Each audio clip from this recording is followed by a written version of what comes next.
Father, Mr. Orson Wilde is here, and I'm going to stay with Miss Alice. What? Did you forget? Orson Wilde, you know, the star of American theatre. And he's visiting and staying with us. You did forget? No, not that. I meant you wanting to stay with Miss Alice. Yes, that's right. Miss Alice suggested it. She told me you couldn't possibly refuse.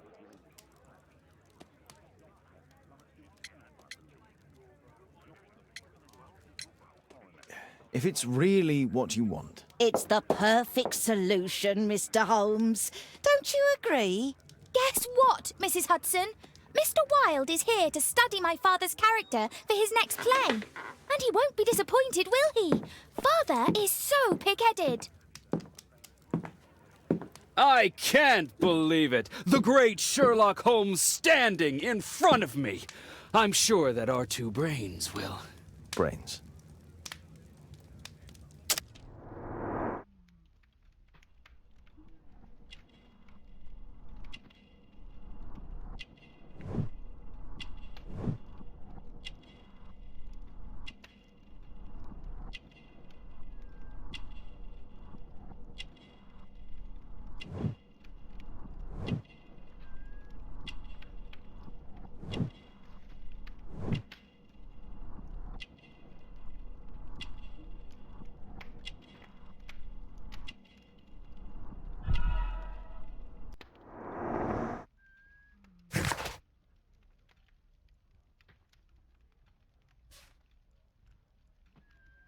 Mr. Wilde, your room. Charming. This is such a fascinating city. We need to talk. I'd rather not. You're going to be angry again. Goodbye, Mr. Wilde. Is it 5 o'clock already? I think I might go and ask Mrs. Hudson for some tea.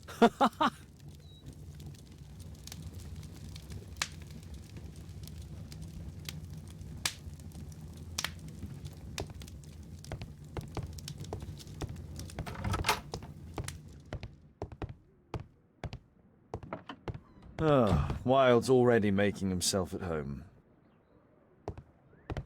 Our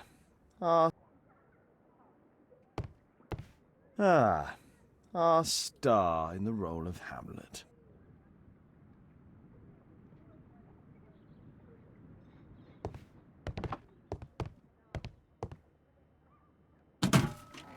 Wilde truly has a perfect disguise kit. Do actors really need all this?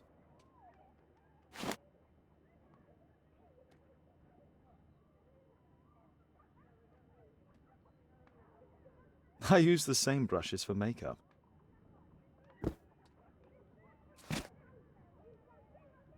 This must be grease paint.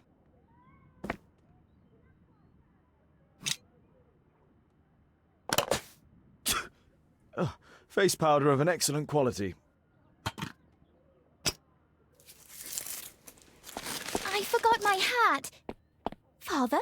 I'm just checking, You've got something on your face. Is it makeup? It might be. Practicing my disguises, you know me.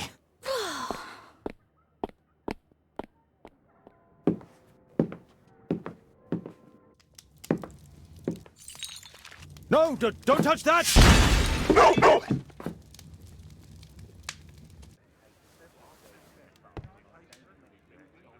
Ah, Mrs. Hudson, with our tea.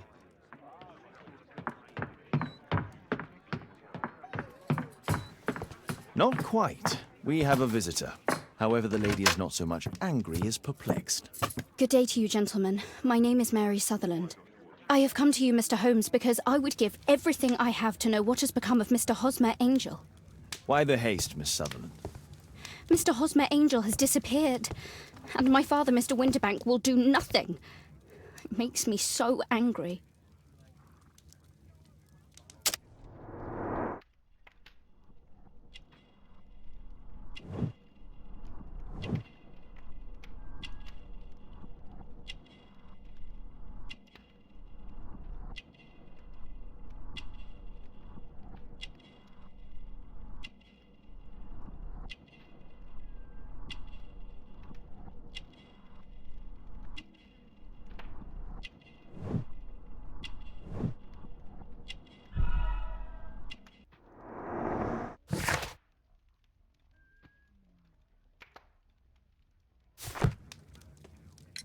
Mr. Windybank is your stepfather, surely, since the name is different? Indeed, I call him father, although he is barely older than myself. And your mother is alive? Oh, yes. Although I wasn't best pleased when she married again, and so soon after father's death, and to a man so much younger than herself. What is your connection with Mr. Hosmer Angel? I met him at the gasfitter's ball. Mr. Windybank did not wish for me and Mother to attend. He never did wish us to go anywhere, but this time I was quite set on it. Fortunately, he left for France upon some business, and so didn't have any say in it. And I met Mr. Angel that night. We met again after that and would take walks together. But then Father returned, and we could no longer meet. Why was your stepfather against your going anywhere? Well, he didn't like anything of that sort. He used to say that a woman should be happy in her own family circle. Did Mr. Hosmer Angel make no attempt to see you? Well, Father was going off again in a week. And Hosmer wrote and said that it would be better for us not to see each other until Father had gone. After that, he stopped writing.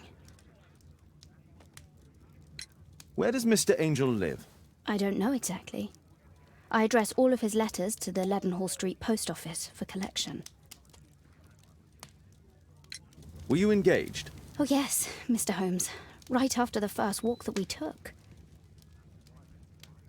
Do you have your own income? I do, from an inheritance. It was left to me by my Uncle Ned in Auckland. Then you have all that you could wish for, naturally. Well, I live at home and don't wish to be a burden to my family, so they have the use of the money. Is there anything else that you can tell me about Mr. Angel? He is a very shy man. He would rather walk with me in the evening, so as to be discreet. I put a missing persons notice in last Saturday's Chronicle. Here's a copy, and a letter from him. Haha, a love letter. Yes, I see. As I anticipated, this validates my deductions perfectly. What deductions, Mr. Mr. Wilde. Holmes. Tell her.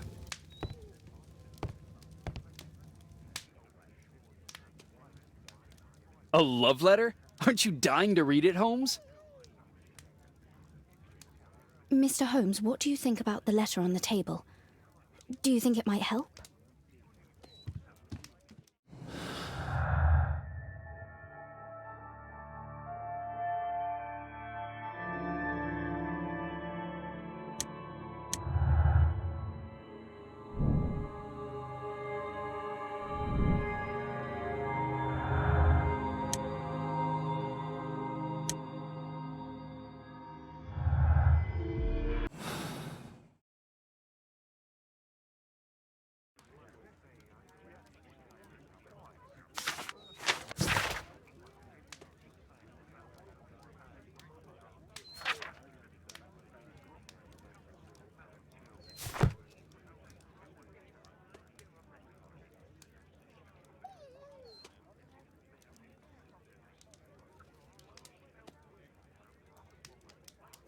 This is strange. The love letter is typewritten. Fairly common ink, nothing special. Good quality paper, quite smooth.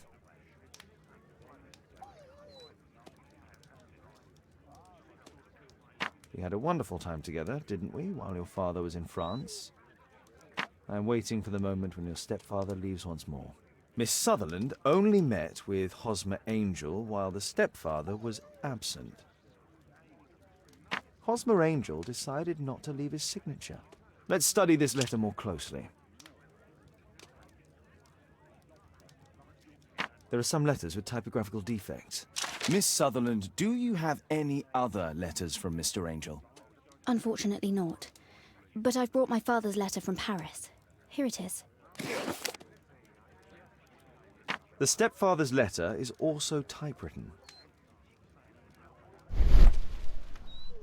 Quite common paper with a light yellow tint. Fairly common ink, nothing special. I hope that you'll be an obedient girl. Take my advice, stay at home. Miss Sutherland's stepfather's signature. The stepfather is trying to keep the daughter at home. Let's study this letter more closely. There are some letters with typographical defects. Both letters have typographical defects. They merit further attention. This letter has a defect.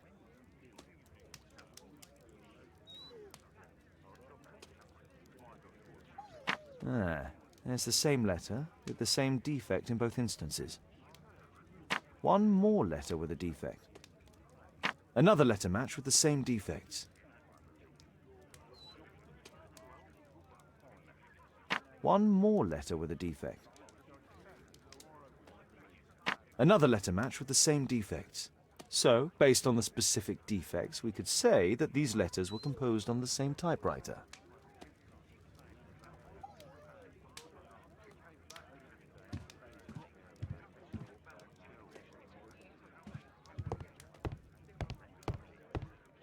Thanks to Wilde, my analysis table has been completely destroyed.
You should try to let Mr. Hosmer Angel vanish from your memory, as he has done from your life. Then you don't think I'll see him again? I fear not. Then what has happened to him? Your stepfather married your mother for her money, and also enjoyed the use of your income. But with your personal advantages, it was clear that you would not remain single for long, even with him keeping you at home. He disguised himself and reappeared as Mr. Hosmer Angel. He brought you as far as the church door and then conveniently slipped away, to bring you to this conclusion in such a dramatic manner that it would leave a permanent impression upon your mind. You have been cruelly tricked, Miss Sutherland. Oh, Mr. Holmes. No, I can't believe it. But we were engaged. Oh, it's horrible to think about. But thank you for all you have done, Mr. Holmes. Holmes, you could have been more diplomatic.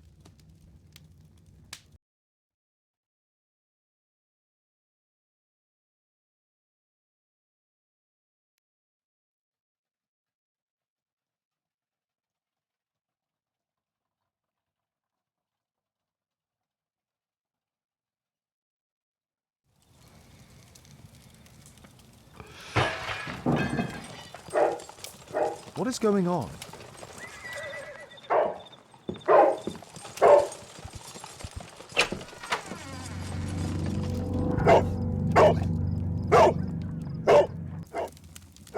Mr. Holmes, is everything all right? Oh my God. Go back to your flat and...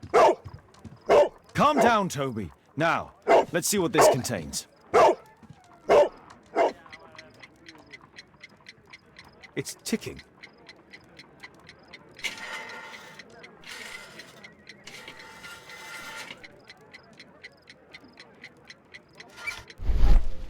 I see wires inside. They could be connected to the cover.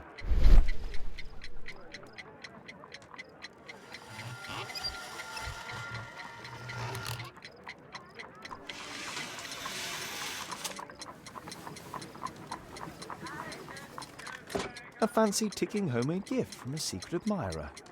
I have 2 minutes to defuse it. There are wires attached to the bell and hammer. When the alarm triggers, the bomb will explode. A source of electricity for the detonation. A package with explosive material. There are wires going in and out. It's useless to predict how they might be tangled up inside.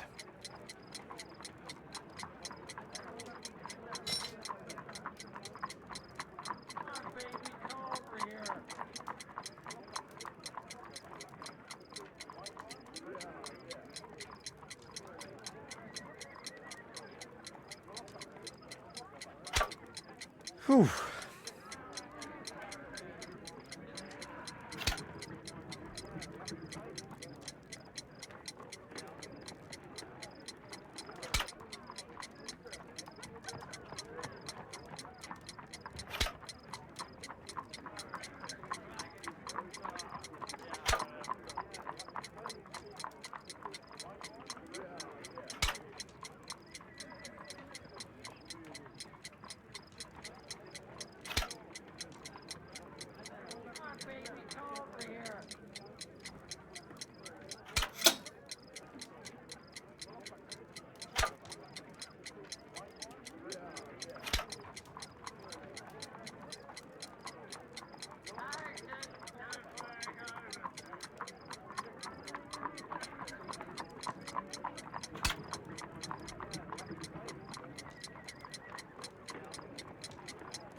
There are wires attached to the bell and hammer. When the alarm...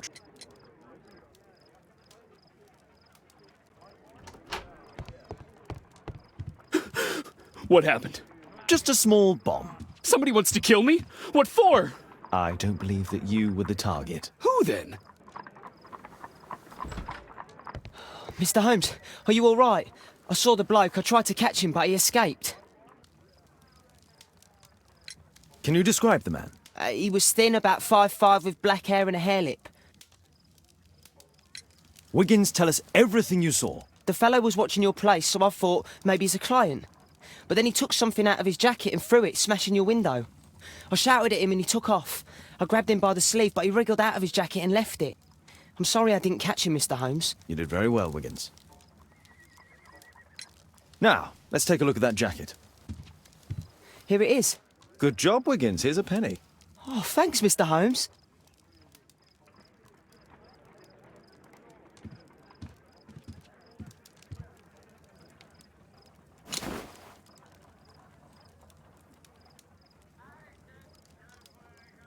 JT are the owner's initials.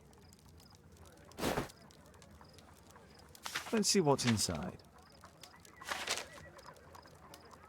There could be a hidden message that's been written with some lemon juice. No, don't touch anything else.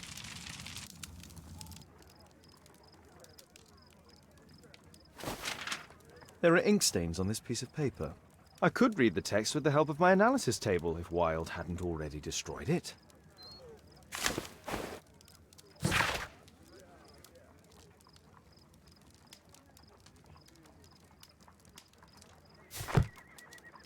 A poem.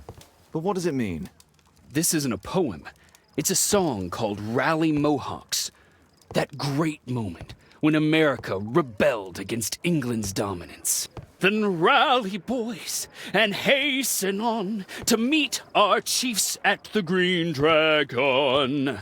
And I bet they hoisted a tankard of ale and invented a new nation. Along with deciding if this was the week they got to dump some tea into Yon Harbor. Why ever did he keep such a song in his pocket?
Here it is.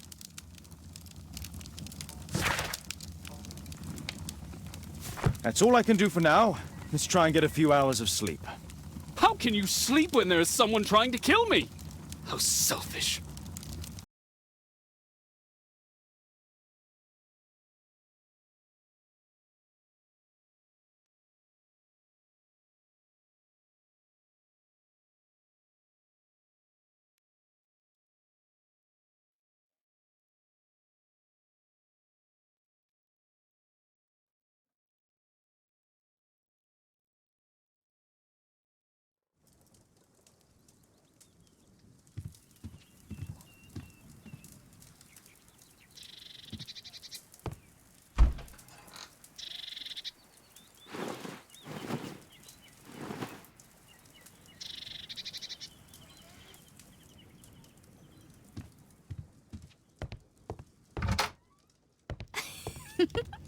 He's so funny.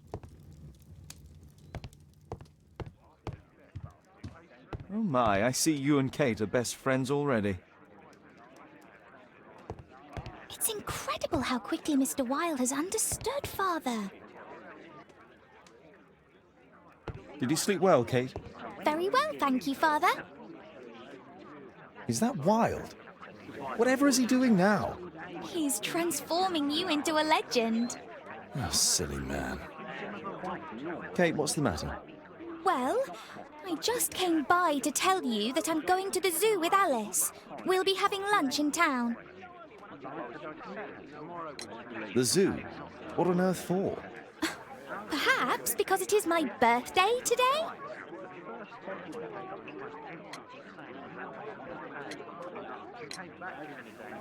I fooled you, didn't I? Of course I remembered. Here's some spending money. Go and enjoy your special day. All right. I'll go then. Kate. You never do anything right. All right. Come here. I've had enough of you not caring about me. I do care. I've just had a difficult night. Yes, Alice told me about the bomb, but you wouldn't. Kate, I only want to protect you. You don't understand anything. I wish Alice would adopt me. Don't be ridiculous. I don't know why my parents entrusted me to you. Did they really know you? Kate, come back. Damn it. Such a waste. This Alice, I have an odd sense about her. It's as if she's playing with Kate's feelings. This would be a good opportunity to investigate Alice's flat while they're absent.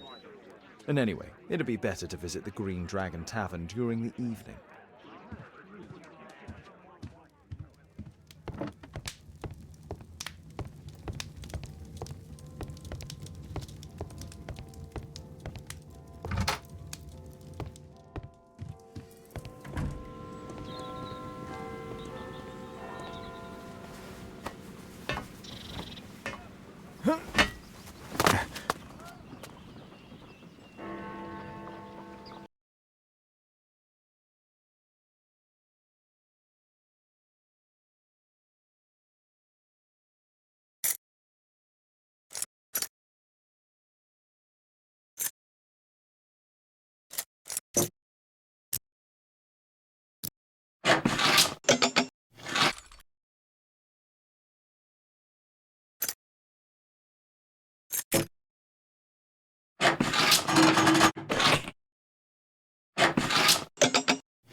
There's no space for this lockpick. There's no space for this lockpick.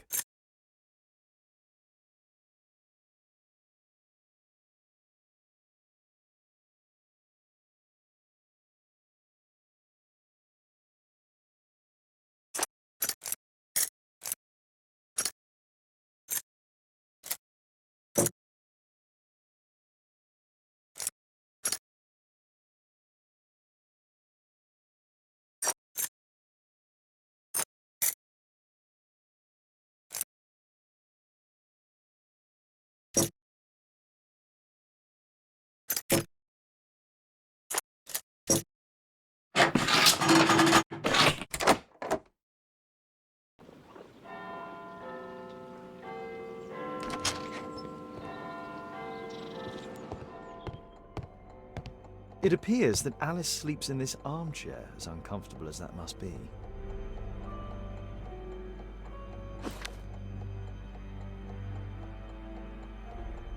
Alice prepared a gift for Kate. She remembered her birthday. Well, women are good at that sort of thing.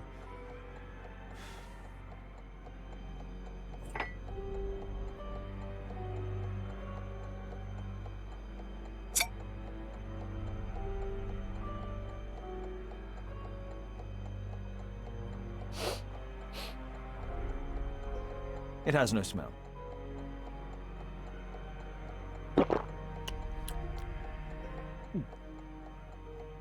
It has a bitter taste. No smell, bitter taste. It's a tincture of barbiturate. A soothing drug to aid sleep.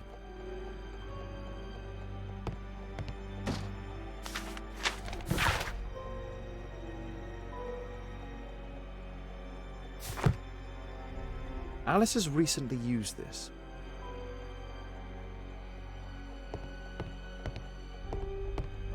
It looks as though Alice has not slept here for a long time.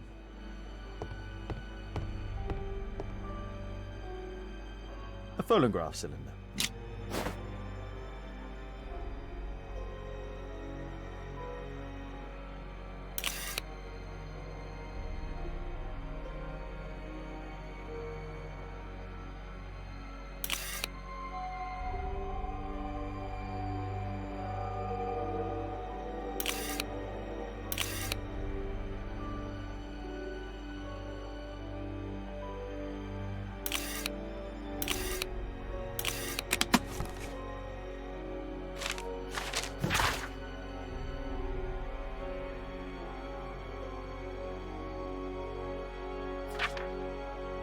Alice's childhood was spent with her aunt, until the aunt's death.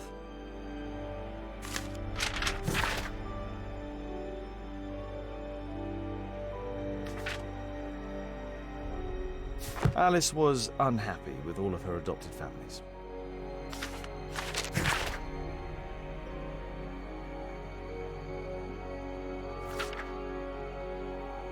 She's spying on me.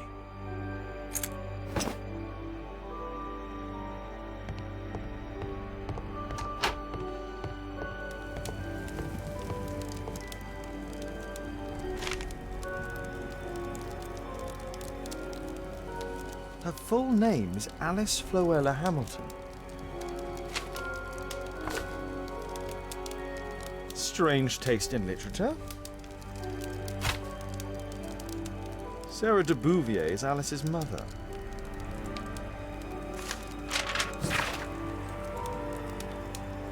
Alice used her mother's name to lease the flat.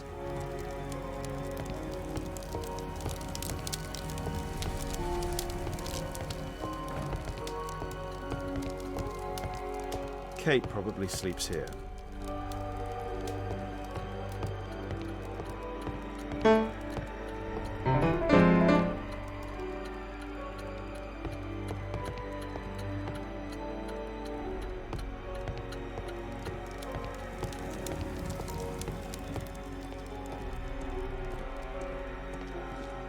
It's shut tight. This lock is quite new.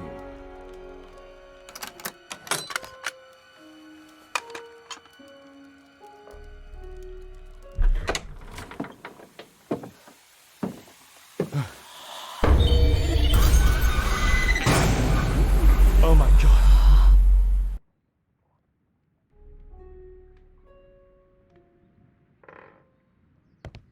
The wheelchair is the same as the one in the photograph above. Louis Napoleon Bonaparte.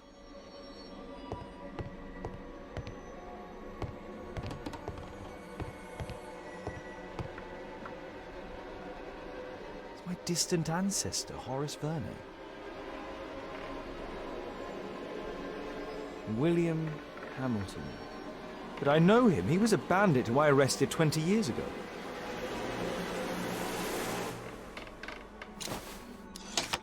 William Hamilton, are you there? Can you hear me? I wish to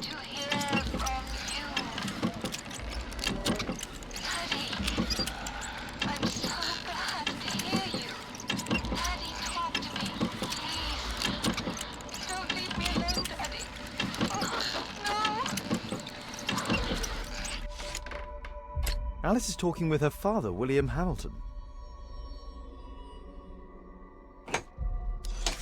Zacharias Greystoke, are you there? Can you hear me?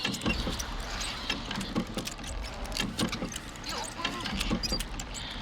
You're suffering. I feel your presence. Your murder will never be solved. You failed. You will never see the light. So sad. Alice knows about Zacharias Greystoke, the victim from the bowling club. I solved that crime.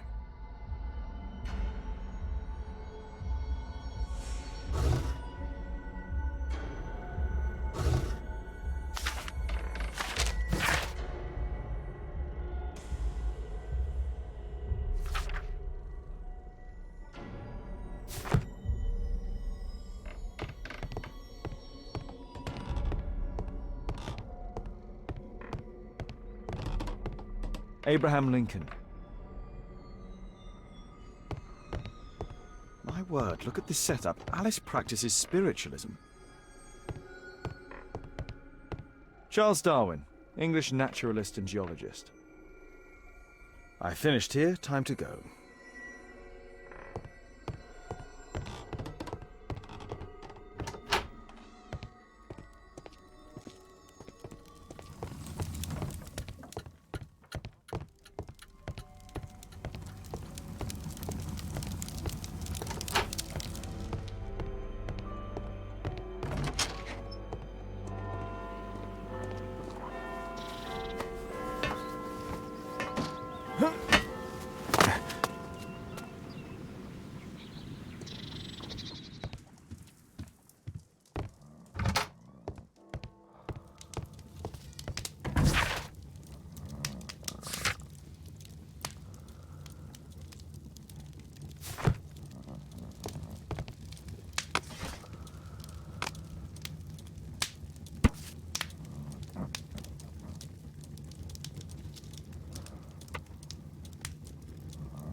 Here it is.